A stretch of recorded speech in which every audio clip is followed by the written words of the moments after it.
1 Petrus 5 ayat yang kedua sampai yang ke-11. Sudah semuanya? 1 Petrus 5 ayat 2 sampai yang ke-11. Saya akan baca, Bapak Ibu bisa perhatikan firman Tuhan ini. Perikopnya, gembalakanlah kawanan domba Allah. Gembalakanlah kawanan domba Allah yang ada padamu, jangan dengan paksa, tetapi dengan sukarela sesuai dengan kehendak Allah. Dan jangan karena mau mencari keuntungan, tetapi dengan pengabdian diri.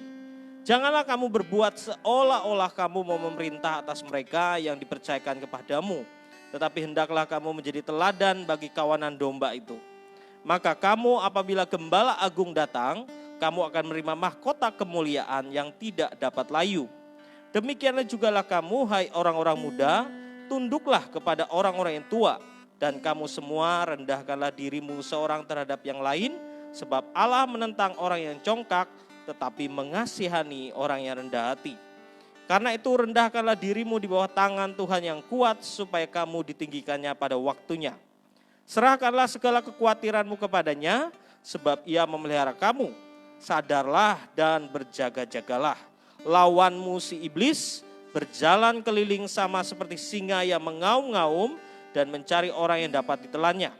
Lawanlah dia dengan iman yang teguh, sebab kamu tahu bahwa semua saudaramu di seluruh dunia menanggung penderitaan yang sama.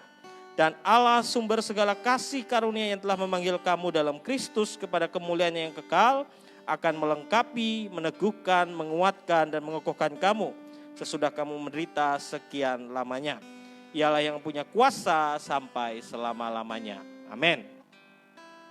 Bapak Ibu, saudara yang terkasih, hari ini saya mau kita mengerti akan sebuah rencana Tuhan dalam hidup setiap kita, saudara. Saudara, seringkali apa yang kita alami itu tidak seperti yang kita ingini, saudara. Seringkali kita tuh berharap perjalanan hidup kita tuh baik-baik saja tanpa masalah.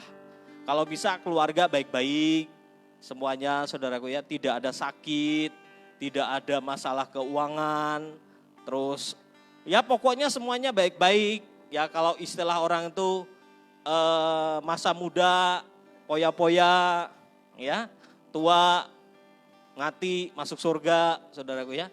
Harapannya seperti itu, betul? Tapi ternyata dalam kehidupan kita, apalagi kita yang percaya dengan Tuhan, Tuhan tidak pernah merancangkan hal yang seperti itu. Bahwa perjalanan hidup saudara akan terasa nyaman. Ya. Bahkan sekalipun saudara sedang mengerjakan panggilan saudara. Ya. Kalau saudara baca tadi, gembalakanlah kawanan domba Allah yang ada padamu, jangan dengan paksa tetapi dengan sukarela sesuai dengan kehendak Allah, dan jangan karena mau mencari keuntungan tetapi dengan pengabdian diri. Saudara, kalau saudara lihat, ya, di sana saudara akan lihat, ini adalah seorang yang dipanggil mengembalakan, saudara. Dia sedang mengerjakan panggilannya, disuruh oleh Tuhan. Ya, saya berdoa kita semuanya mengerti, saudaraku, setiap kita ini punya yang namanya panggilan hidup. Amin. Setiap kita diciptakan di dunia, enggak mungkin Tuhan menciptakan kita tanpa sebuah tujuan. Setiap kita diciptakan dengan sebuah tujuan untuk memuliakan Tuhan. Amin. Ya, kalau saudara lihat handphone ini diciptakan oleh penciptanya untuk memuliakan siapa? Penciptanya dong, betul? Sehingga orang tahu, wah handphone itu bagus ya, keren ya. Siapa penciptanya? Ini loh, kayak iPhone saudaraku ya. Walaupun penciptanya sampai hari ini sudah mati, Steve Jobs saudaraku ya, hari ini tetap dikenal bahwa dialah pencipta iPhone. Betul? Orang bilang bahwa wah HP-nya keren dan lain sebagainya. Nah, seperti itu juga kita di hadapan Tuhan. Tuhan ciptakan kita untuk sebuah tujuan agar suatu hari nanti bahwa inilah ciptaanku yang mulia. Amin. Ya. Jadi percayalah seperti ini saudaraku, Tuhan itu sudah menetapkan hidupmu dari sejak kamu sebelum kamu dilahirkan untuk jadi apa nanti. Ya. Jadi saya berdoa agar saudara tahu itu apa. Agar kita tahu itu apa, saudaraku, kita harus dekat dengan Tuhan. Kita harus belajar membangun hubungan dengan Tuhan agar kita tahu panggilan kita. Seringkali kita kepengen, wah panggilanku ini apa Tuhan? Apakah panggilanku ini makan, tidur, ya? Atau kata Patrick SpongeBob itu, aku lelah, kata dia, saudaraku ya. Aku makan, tidur, aku mau liburan, kata dia. Saudaraku, kerjaanku setiap hari makan, tidur, makan, tidur, makan, tidur. Kapan liburannya, saudaraku ya? Apakah tujuan hidup kita seperti itu? Enggak kan, betul? Kita dipanggil, ada yang jadi pengusaha, saudaraku ya.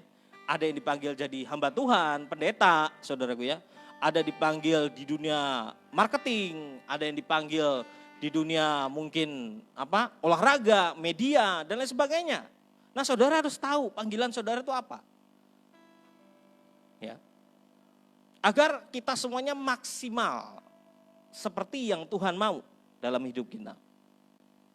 Ya, mungkin nanti lebih jauh saya akan mengajarkan saudara tentang panggilan agar setiap kita semuanya di tempat ini mengerti untuk ciri-ciri kita mengenal panggilan kita tuh apa.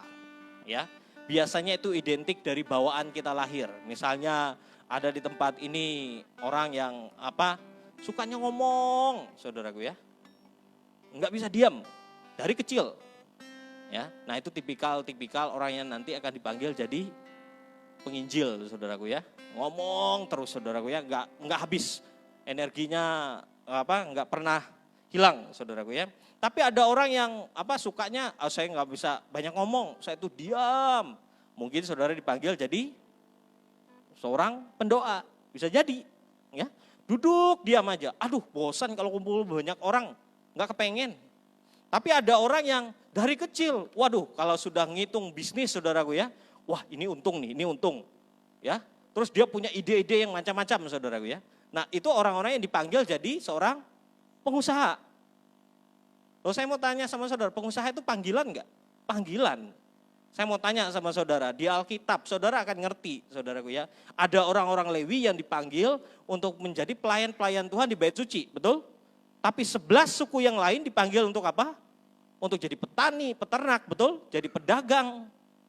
Untuk apa? Menyediakan sumber makanan bagi rumah Tuhan. Bahkan juga bagi mereka. Betul? Saudaraku ya. Jadi jangan saudara kira, makanya kita itu jangan pernah menganggap bahwa sekuler sama rohani itu dipisah. Enggak ada, saudaraku ya. Emang di sorga juga kayak gitu, saudaraku ya? Enggak kan? Kita hidup nih kan napas satu, betul? Enggak ada terpisah. Makanya sebenarnya di mana kita bekerja, di sana juga sebenarnya Tuhan sedang melatih kita. Melatih kita untuk menjadi seorang anak Tuhan, jadi berkat buat banyak orang, dan kita juga jadi teladan. Amin. Mungkin kalau di sini saya gambarkan dia seorang gembala. Amin. Kalau orang dalam panggilannya, saudaraku ya, kalau contohnya di sini janganlah cari keuntungan katanya, saudaraku ya. Saudara ikut Tuhan, sekali lagi saya mau bilang sama saudara, jangan cari keuntungan. Amin. Amin. Ya. Karena ikut Tuhan, percayalah saudaraku ya, kalau saudara cari keuntungan, bisnis namanya saudaraku ya. Namanya pelayanan itu artinya apa? Pengorbanan. Ngerti enggak? Ya. Kalau saudara belajar tentang Alkitab, ya, arti kata sembahyang itu artinya, saudaraku ya, sembahyang. Artinya saudara membawa sebuah korban diletakkan di atas mezbah Tuhan, naik ke tahta Tuhan. Amin. Nah, itulah yang kita lakukan sebenarnya. Kenapa kalau misalnya kita ibadah, kita harus muji Tuhan. Dan muji Tuhan, maaf, tidak bisa dengan cuma sekedar lihat, wah, ya kayak tadi misalnya cuma sekedar nyanyi, tapi hatimu enggak kamu kasih. Itu bukan korban. Makanya kalau saudara belajar tentang Kain dan Habel, saudara akan lihat bagaimana satu diterima, satu tidak, betul? Karena kenapa? Yang satu memberikan dengan yang terbaik seperti yang Tuhan mau, yang satu memberi ya ala kadarnya aja. Loh aku kerja pertanian ya aku kasih sayur-sayuran. Padahal dia harusnya tahu bahwa Tuhan itu suka korban bakaran. Ya. Makanya di gereja, saudaraku ya, jangan harap semua orang apa yang dia bawa diterima oleh Tuhan. Ada yang diterima, ada yang tidak. Makanya cross-check hatimu ketika engkau datang kepada Tuhan. Amin. Ya. Agar kita semuanya hari-hari ini ngerti. Makanya kalau saya jujur saudaraku ya, kalau saya ibadah, saya menghadiri sebuah ibadah, saya nggak pernah mau cari ini siapa orangnya yang khotbah, ini apa enggak. Saya akan datang ke Tuhan, saya akan duduk ke Tuhan. Tuhan, aku mau datang kepada Engkau. Aku mau bertemu dengan Engkau, bicara Tuhan apa yang Engkau mau bicara dalam hidupku Tuhan. Kadang-kadang saya itu cuma bisa nangis di tempat duduk saudaraku ya. Dan saya cuma bilang sama Tuhan, Tuhan tolongi kami lah Tuhan. Ya. Saudara, kalau kita seperti itu saudaraku ya, Tuhan tuh disukakan. Amin. Ya. Makanya Tuhan bilang kalau misalnya dalam pelayanan dan lain sebagainya saudaraku ya, jangan cari keuntungan. Kalau saudara bisnis, saudara harus cari keuntungan, betul? Tapi bukan keuntungan menghancurkan orang lain. Amin. Beda loh ya. Dia misalnya menghancurkan orang lain, misalnya dia bisnis kayak gini saudaraku ya. Pokoknya aku ambil keuntungan sebesar-besarnya biar dia hancur. Nah itu enggak boleh. Ya. Apalagi pelayanan saudaraku ya. Wah, kalau pelayanan tuh luar biasa loh saudaraku ya. Kalau saudara mengerti, saya pernah dengar cerita bukan di sini, di daerah lain ya. Ini gerejanya gereja konvensional saudaraku ya. Biasa aja. Nah, tiba-tiba datang sebuah gereja yang anak muda banget, terus lightingnya dan lain sebagainya bagus sekali. Dan akhirnya dia memberikan saudara undangan kepada siapa? Anggota gereja yang konvensional ini, yang biasa ini saudaraku ya, pendetanya udah tua, ya maaf kata jadul saudaraku ya. Dan akhirnya apa? Anak-anak mudanya semua pindah berduyun-duyun. Tahu apa yang terjadi? Gembalanya sakit hati saudaraku ya. Nah itu bahaya. Ya. Makanya saudaraku ya, kita harus ngerti ini saudaraku ya. Ikut Tuhan bukan untuk cari keuntungan, tapi memberi diri, merelakan hidup, mempersembahkan yang terbaik bagi Tuhan. Amin. Ya. Mari kita belajar sama-sama saudaraku ya. Saudara, kalau saudara lihat ini lagi saudaraku, janganlah kamu berbuat seolah-olah kamu mau memerintah atas mereka yang dipercayakan kepadamu, tetapi hendaklah kamu menjadi teladan bagi kawanan domba itu. Saudara, kalau kita dipanggil oleh Tuhan dalam panggilan kita, ya dalam destiny kita, jangan pernah merasa dirimu jadi bos. Ya. Dengan semena-mena misalnya, wah saya ini kan harusnya dihormati. Saya ini harusnya dihargai, apa yang saya katakan harus diikutin. Ya, Soalnya Daniel, kamu tuh harus kayak gini. Ya, loh banyak seringkali kita itu merasa seperti itu saudara. Merasa diri kita paling baik, paling hebat dari yang lain. Ya, saya berdoa saudara jangan seperti itu, amin. Apalagi saudara jadi orang tua. Jadi orang tua, saudaraku ya, saudara nggak bisa mimpin anak saudara seperti seorang bos, betul? Pokoknya papa bilang kayak gini, harus ikut. Ya, percayalah, anakmu akan tertekan. Dan ujungnya dia akan berontak. Ya, apalagi pelayanan. Kalau pelayanan, pendetanya, gembalanya, pokoknya kamu kayak gini, kalau enggak, kamu dikutuk 7 turunan. Ya. Bonus lah, 8. Misalnya kayak gitu loh saudara. Banyak loh yang kayak gitu loh, banyak. Kamu kalau enggak di gereja ini, kamu hidupmu enggak diberkati. Saya pernah alami itu loh saudara. Kamu kalau keluar dari gereja, kasihan anakmu. Hidupmu akan tidak diberkati. Ya. Untung waktu itu saudaraku saya tidak ameni itu. Saya bilang Tuhan saya harus seperti apa? Tuhan bilang jalan dengan aku. Ya sudah Tuhan, amin. Sampai hari ini hidup kami gak pernah melihat kutuk itu loh saudara. Malah melihat berkat Tuhan yang ajaib dalam hidup kami saudara ya. Percayalah saudara ya. Kita tuh punya Tuhan yang luar biasa. Tuhan yang tidak pernah tinggalkan kita, Tuhan yang selalu tolong kita. Amin. Ya. Makanya saudaraku ya, ayo kita semua, ini apapun posisi kita loh saudaraku ya.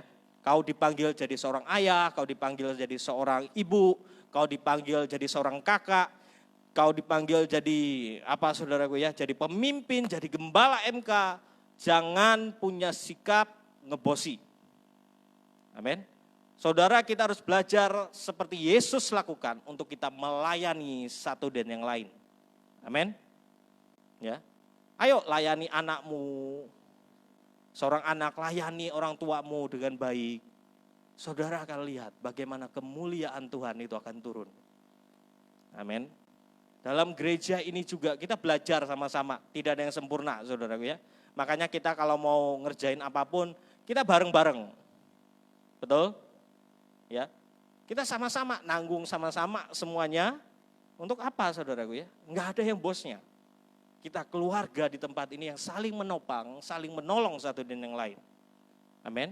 Sampai kita menyelesaikan semua panggilan kita sampai akhir. Amin. Ya. Kita punya fungsi, punya tugas untuk menyelesaikan semua dengan Tuhan, ya. Nah, kalau saudara baca lagi saudaraku ya ayat 4. Maka kamu apabila gembala agung datang, kamu akan menerima mahkota kemuliaan yang tidak dapat layu. Demikianlah jugalah kamu, hai orang-orang muda, tunduklah kepada orang-orang yang tua dan kamu semua rendahkanlah dirimu seorang terhadap yang lain. Sebab Allah menentang orang yang congkak tetapi mengasihani orang yang rendah hati. Saudara, percayakah kalau saudara nanti menyelesaikan setiap panggilan hidup saudara, saudara akan terima mahkota kemuliaan? Amin. Saya dulu pernah loh saudaraku ya, ada seorang anak Tuhan, dia seorang pelihat. Dia ngomong ke saya saudaraku ya, Bang, saya tuh ada ngelihat Bang, Tuhan tunjukkan mahkotanya punya abang di sorga. Lah saya bilang saudaraku ya, yang penting saya tidak fokus kepada itu. Yang penting saya fokus dengan menyelesaikan tugas yang Tuhan percayakan. Karena kadang-kadang saudaraku kalau saudara ditunjukkan seperti itu, hatimu bangga, hatimu wow luar biasa ya. Jadi nanti saudara jalan, wih aku punya mahkota kemuliaan, kamu belum ada, wih enak. Ya, itu namanya congkak saudaraku ya. Hati-hati loh saudaraku ya, kalau misalnya diperlihatkan dan lain sebagainya. Saya sering kali kayak gitu loh saudaraku ya. Aku ngelihat kayak gini Bang. Saya bilang amin, puji Tuhan. Tapi jangan pernah lihat itunya saudaraku ya, amin. Ya. Kita ini ikut Tuhan, saudaraku ya. Lakukan aja apa yang jadi bagian kita, amin. Ya. Tanpa saudara memikirkan, percayalah, gini aja, ya. Endingnya itu semua baik. Amin. Kalau saudara percaya menaruh segala pengharapanmu kepada Tuhan, endingnya baik. Kita ini mending, saudaraku ya, dikasih Alkitab, betul? Coba zaman para nabi, para rasul, dikasih Alkitab enggak mereka? Enggak, mereka tuh jalan hari demi hari dengan Tuhan tanpa tahu ujungnya apa. Betul? Jalan aja satu langkah, ngalamin penderitaan. Aduh terima kasih Tuhan. Jalan lagi selangkah, dilempari batu, dirajam. Jalan lagi selangkah. Ya, enggak mudah bagi mereka loh saudara. Kalau kita ini udah tahu, betul? Endingnya nanti kayak rasul-rasul dulu dapat kemuliaan. Wah ini endingnya wow luar biasa. Jadi kita punya keteguhan iman, betul? Tapi mereka enggak pernah tuh. Mereka hari lepas hari berjalan dengan Tuhan. Kita juga harus belajar seperti itu, amin. Makanya kalau saudara ada Alkitab, baca Alkitab itu. Ya, jangan dibiarkan Alkitab nganggur. Amin. Siapa yang Alkitabnya sampai hari ini enggak pernah dibuka? Angkat tangan. Enggak ada yang ngaku, saudaraku ya. Saudara bertobatlah kalau enggak pernah dibuka Alkitabnya. Kasihan Alkitabnya saudaraku ya. Saudara, Allah menentang orang yang congkak tetapi mengasihani orang yang rendah hati. Saudara, saya seringkali sampaikan ini saudaraku ya. Kita ini harus sadar diri, kita ini harus tahu diri, amin. Tahu diri itu maksudnya apa? Tahu diri, kalau kita ini cuma Hidup karena anugerah Tuhan. Amin. Ingat loh, dari ujung rambut sampai ujung kaki kita, siapa yang punya? Tuhan. Betul? Saya mau tanya sama saudara, saudara lahir bawa sesuatu enggak? Enggak kan? Mati nanti bawa sesuatu enggak? Kalau saya pernah lihat di mana ya, Vietnam atau di Myanmar kalau enggak salah, mati ya, motornya dikubur di sana saudaraku ya. Dia mau trek-trekan kali di sorga. Motornya dikubur, hartanya dikubur saudaraku ya. Waduh, ada seorang pengusaha emas ya, ini berkilo-kilo saudaraku ya, mati ditembak. Akhirnya peti matinya emas ya, semua yang dipakainya emas saudaraku ya, berkilo-kilo. Saya nggak tahu tuh, tunggu waktunya aja dibongkar kuburannya. Mereka menemukan harta karun saudaraku ya. Mungkin di atasnya baik-baik, di bawahnya sudah dibikin orang terowongan saudaraku ya. Apakah dibawa? Enggak. Makanya adakah dasar untuk kita sombong? Ada? Enggak ada. Makanya sampai hari ini kita harus sadar, kita bernapas pun anugerah Tuhan. Amin. Kesehatan yang Tuhan beri itu anugerah Tuhan. Amin. Bukan karena pekerjaan kita. Amin. Ya. Jadi percayalah seperti ini saudaraku ya. Bahwa hidup kita ini semuanya Tuhan yang pegang kendali. Sikap kita itu adalah mempercayakan hidup kita kepada Tuhan. Amin. Mempercayakan anak-anak kita kepada Tuhan. Amin. Mempercayakan suami istri kita kepada Tuhan. Amin. Belajar agar kita semuanya hari ini saudaraku ya, enggak usah takut dengan apapun. Karena kalau saudara mikir, waduh capek.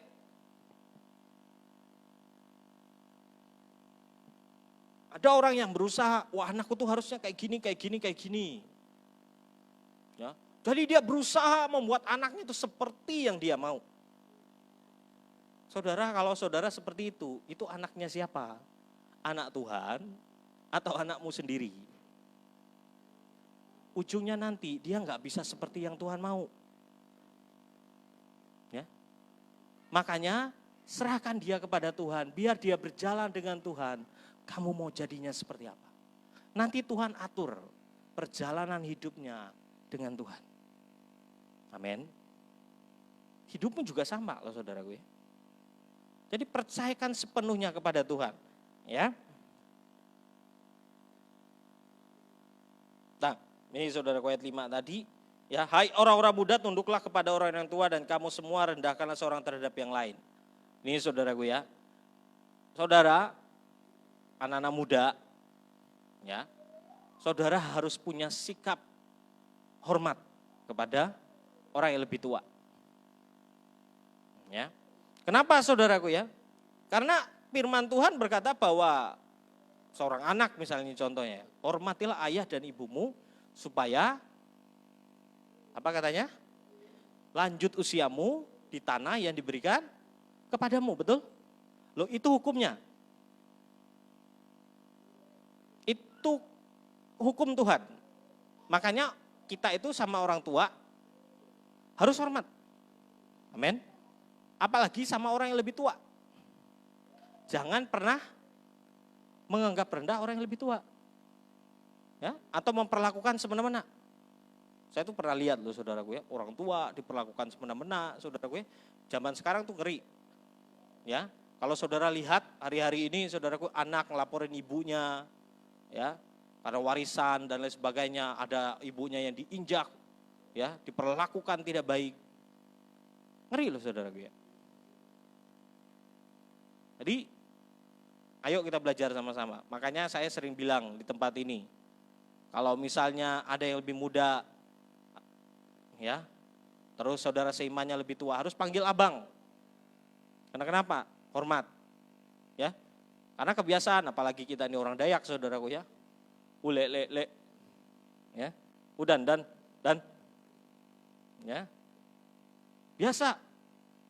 Nah, kita harus berubah. Amin. Ya. Agar kita bisa, kalau saudara belajar, saudaraku, nanti suatu saat saudara akan menuai semuanya itu. Sehingga saudara menghormati orang lain tidak akan sulit.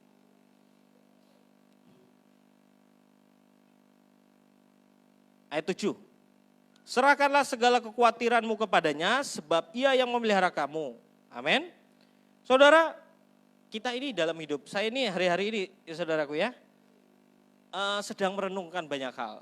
Kemarin kalau nggak salah saudaraku ya, saya tuh dapat WA dari seorang hamba Tuhan. Ya, hamba Tuhannya bukan di sini saudaraku ya, di provinsi lain. Dia kirim saudaraku dan saya diberkati dengan apa yang dia kirim. Dia bilang kayak gini, di musim pandemi ini ya, banyak orang mengharapkan sesuatu yang baik terjadi atas hidupnya, tapi ternyata tidak. Bukan cuma orang tuh banyak yang takut karena virus, saudaraku ya. Ada yang betul-betul menjalankan prokes dengan begitu ketat, tapi ujungnya tetap kena. Ya, ada yang bagaimana dia nggak ketemu orang, tiba-tiba keluar sebentar, kena, saudaraku ya. Terus bukan cuma masalah kena dan tidak kena, saudaraku ya. Ada yang karena beban mental, karena akhirnya pekerjaannya hilang, saudaraku ya, bisnisnya tidak berjalan lagi, saudaraku ya. Karena apa? Ada yang sampai saya dengar di Surabaya sana, saudaraku ya, dia pinjam uang, ya. Setelah itu dia pinjam ruko, saudaraku ya. Dia sewa ruko di mall, saudaraku ya. Tiba-tiba pandemi datang. Apa yang terjadi? Mall tutup. Hilang, saudaraku ya. Banyak hal itu terjadi, saudaraku ya. Tapi sekali lagi dia cuma bilang kayak gini, sekali lagi biarkan kita fokus kepada Tuhan. Semua yang diizinkan Tuhan terjadi itu adalah untuk kebaikan kita. Untuk apa sih saudaraku ya? Untuk melatih kepercayaan kita dengan Tuhan.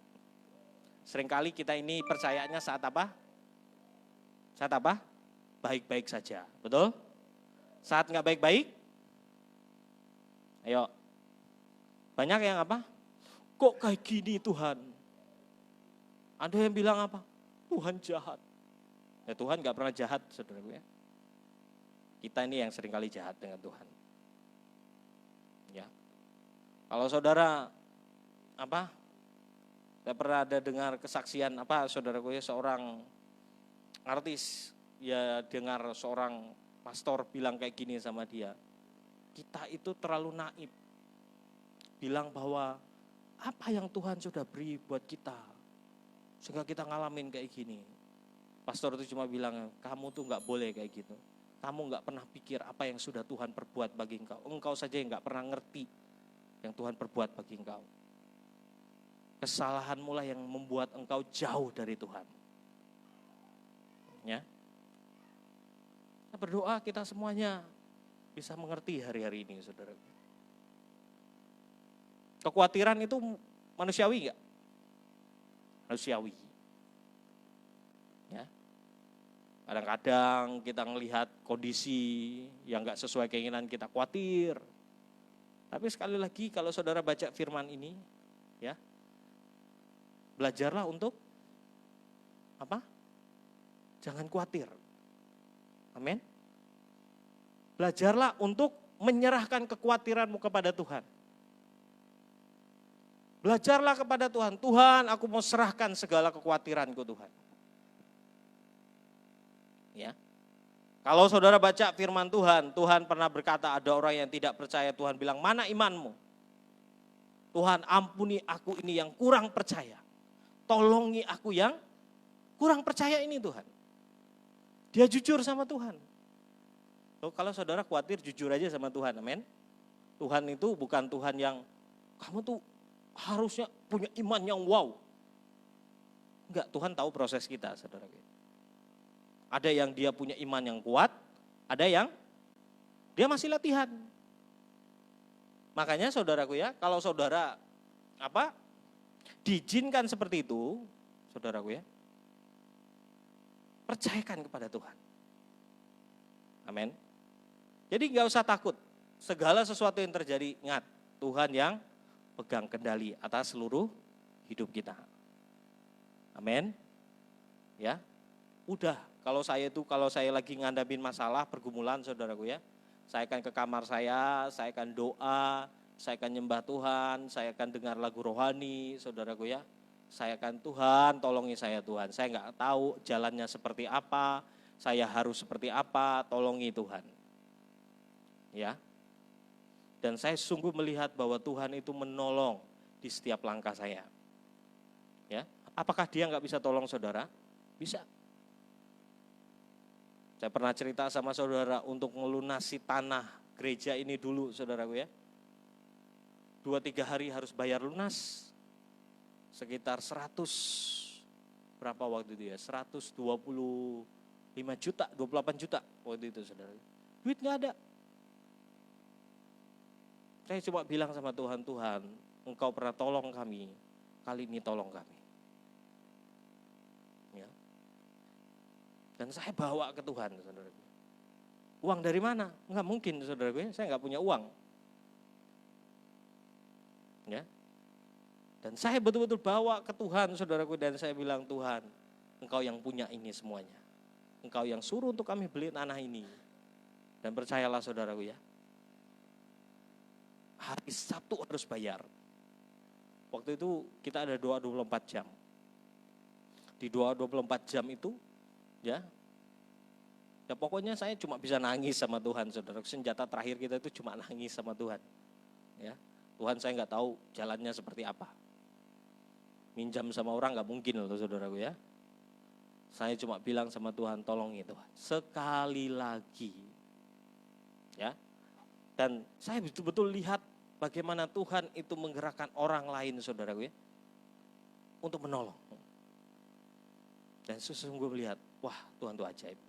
Sampai hari ini saudaraku ya, kita bisa bangun ini dalam kurun waktu, kita beli 2018 saudaraku ya, sekitar bulan Oktober 2018, 2019 bulan Juni kita mulai bangun pondasinya di tempat ini saudaraku ya. Terus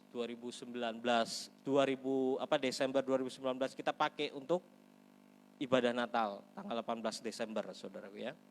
Setelah itu tahun 2000 sampai hari ini berjalan semuanya untuk membangun. Saya nggak tahu duit dari mana saudaraku ya. Untuk segala sesuatunya Tuhan yang menyediakan dengan ajaib. Amin. Jadi apa sih yang perlu kita takut? Nggak ada, betul?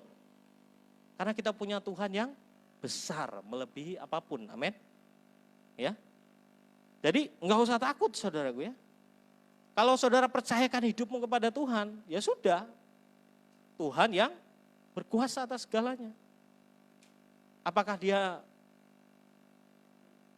tidak sanggup untuk mengubah anak-anak kita dan dari nggak kenal Tuhan bisa kenal Tuhan? Saya ini banyak mengalami saudaraku ya. Orang tua saya, adik saya doakan mereka. Yang pertama kali bertobat dalam keluarga saya itu saya. Saya berdoa, Tuhan ubahkan, selamatkan keluarga saya.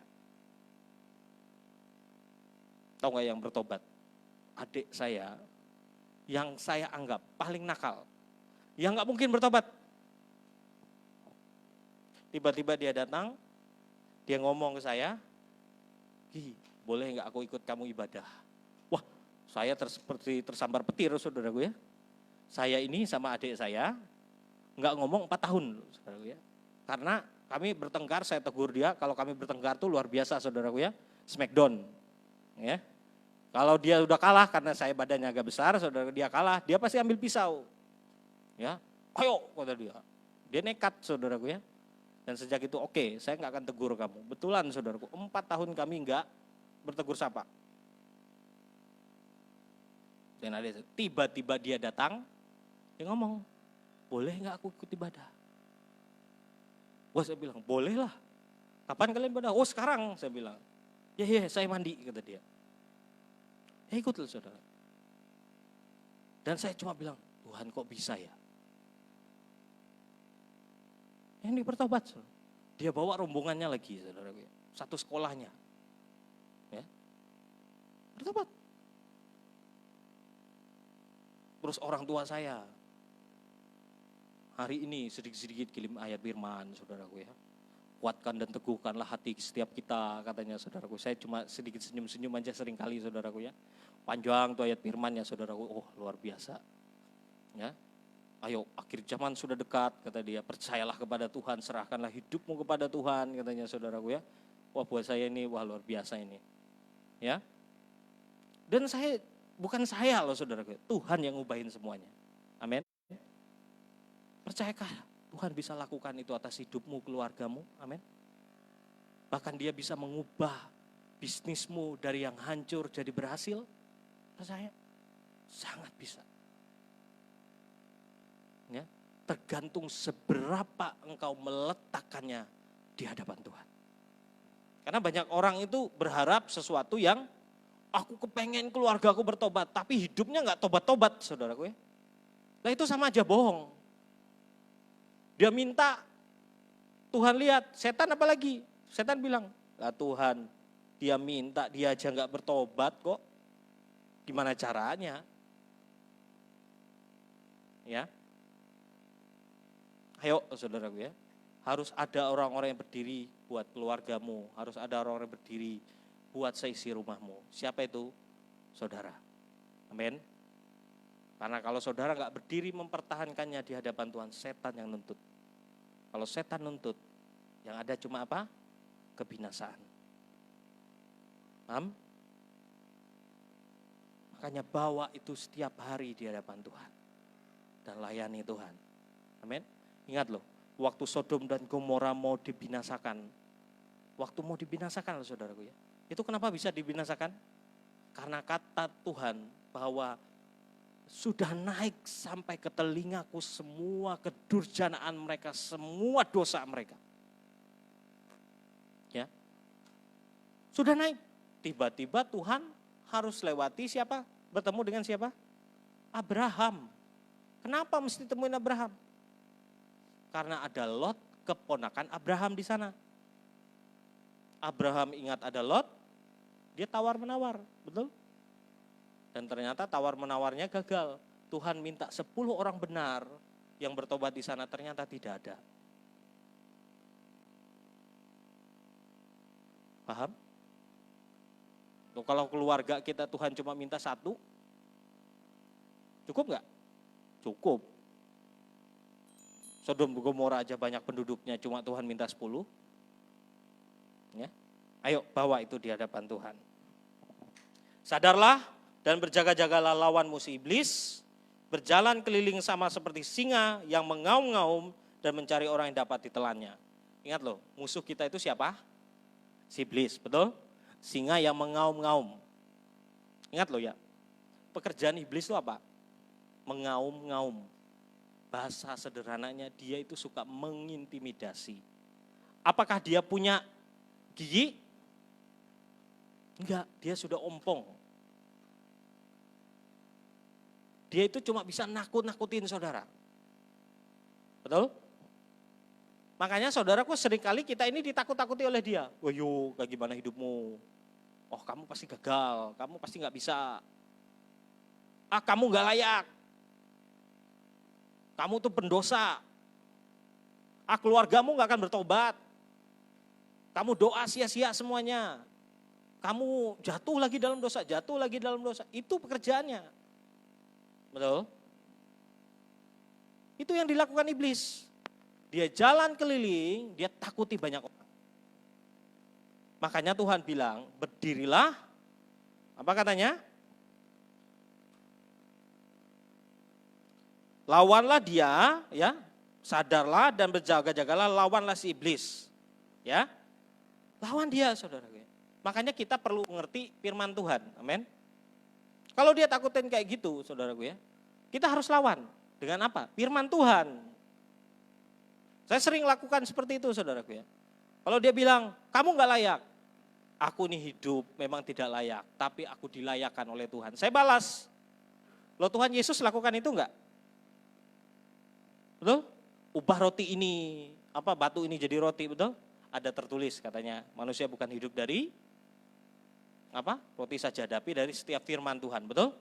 Tuhan Yesus balas, Nah kita juga sama. Makanya saudara harus baca firman Tuhan.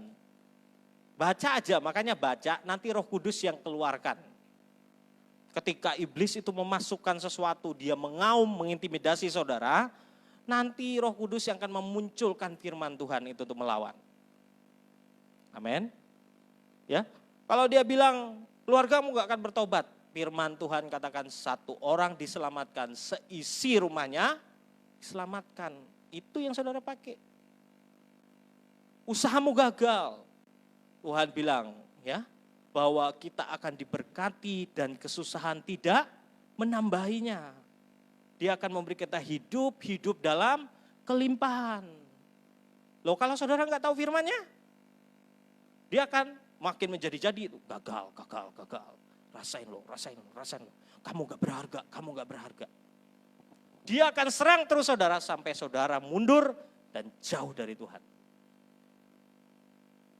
Nanti,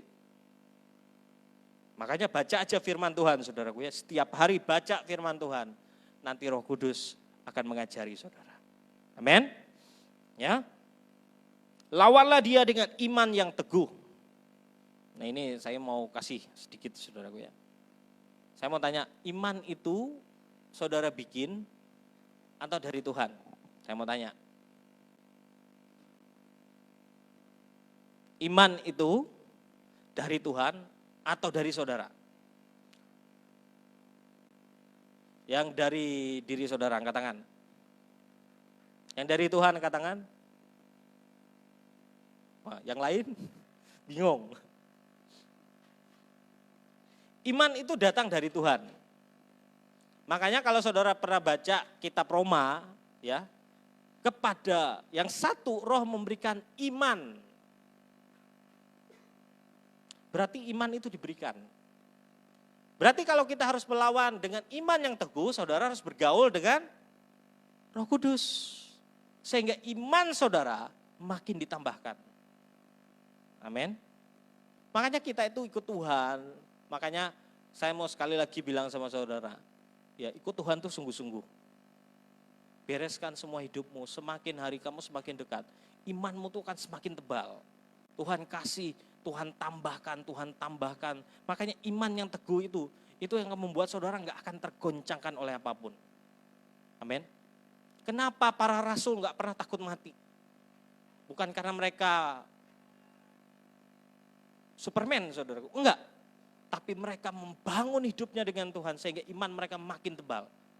Kalau saudara lihat Stefanus ketika dilempar lajam oleh batu, ada dia takut? Enggak. Bahkan dia melihat Tuhan dan Yesus bersama dengan Bapa. Saudaraku. Karena imannya semakin tebal. Dan kalau iman tebal saudaraku ya, enggak takut oleh apapun. Kalau saudara dengar hari ini bahwa Tuhan akan segera datang, kalau imanmu teguh semakin tebal, saudara enggak akan takut. Saudara dengar resesi, saudara dengar hal yang tidak baik, saudara enggak akan pernah takut. Karena apa? Iman yang teguh. Amin.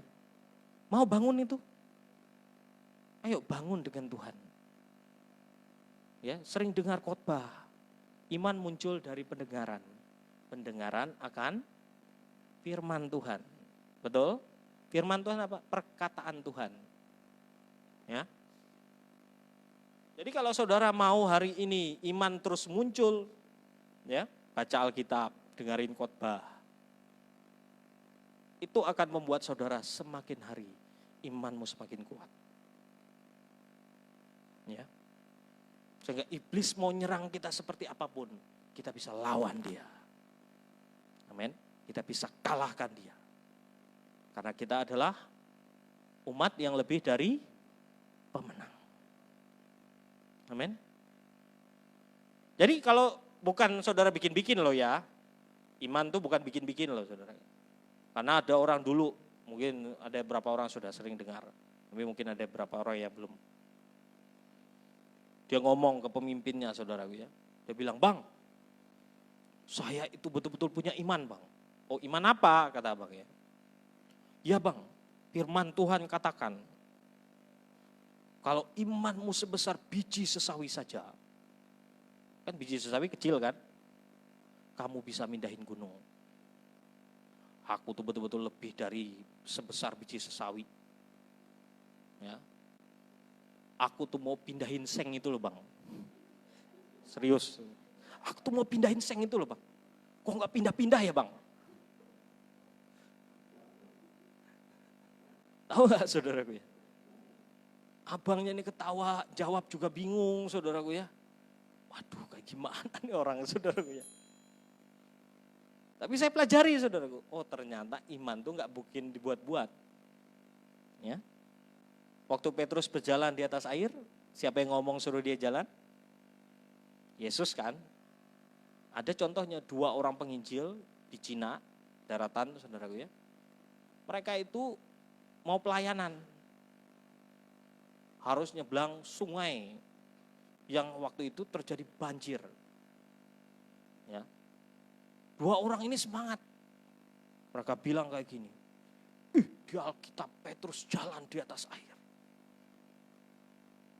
Kita juga harus bisa berjalan di atas air. Karena sama, Petrus juga manusia biasa, kita juga sama. Dan mereka berjalan di atas air. Besok terjadi kegemparan di sana saudaraku ya. Karena kenapa? Ditemukan 2 mayat orang. Ya. Tenggelam. Karena iman gak bisa dibuat-buat. Amin. Iman muncul dari Tuhan. Ya. Amin. Mari kita belajar sama-sama saudaraku ya. Sebab kamu tahu bahwa semua saudaramu di seluruh dunia menanggung penderitaan yang sama. Jadi saudaraku ya, kalau saudara ngalamin masalah, pergumulan gak usah takut. Saudara gak sendiri. Amin. Seluruh dunia anak-anak Tuhan yang percaya kepada Tuhan, yang sedang mengerjakan panggilannya, semuanya mengalami yang namanya masalah, pergumulan. Ada iblis yang selalu membuat mereka, apa saudara? Berhenti di tengah jalan. Jadi gak usah takut saudaraku ya. Ayo kita semuanya bertanding dengan iman, menyelesaikan semua apa yang jadi bagian kita saudaraku ya. Dan Allah sumber segala kasih karunia yang telah memanggil kamu dalam Kristus kepada kemuliaan yang kekal akan melengkapi. Ingat loh saudaraku, kalau kamu menyerahkan semuanya ke Tuhan, Tuhan akan melengkapi engkau. Ya, Dia akan melengkapi engkau nanti ketika engkau terus berjalan. Dia melengkapi engkau dengan karunia, Dia melengkapi engkau dengan hikmat, pengertian. Dia akan, firman Tuhan bilang ini saudaraku ya, Dia akan meneguhkan engkau, Dia akan perkuat engkau. Ya. Sampai hari ini saya melihat bagaimana Tuhan teguhkan panggilan saya. Saya bisa ngerti saudaraku ya, dan saya tidak gentar dengan apapun saudaraku ya. Dan bahkan saya melihat bagaimana Tuhan menguatkan, mengokohkan. Jadi kalau saudara ada di tracknya yang benar, saudara akan maksimal dengan Tuhan. Ya. Tapi kalau saudara keluar jalur, percayalah, saudara akan melihat bagaimana jalan-jalan saudara akan mengalami banyak yang buruk. Kalau saudara keluar dari jalur Tuhan. Ya, makanya kalau misalnya kok saya ngalamin kayak gini Tuhan, tanya Tuhan. Berarti saya ini salah jalan loh. Kalau salah jalan, ayo kembali ke jalan yang benar. Ya. Tuhan. Tentu saja. Mari kita tutup Alkitab kita. Kita berdoa.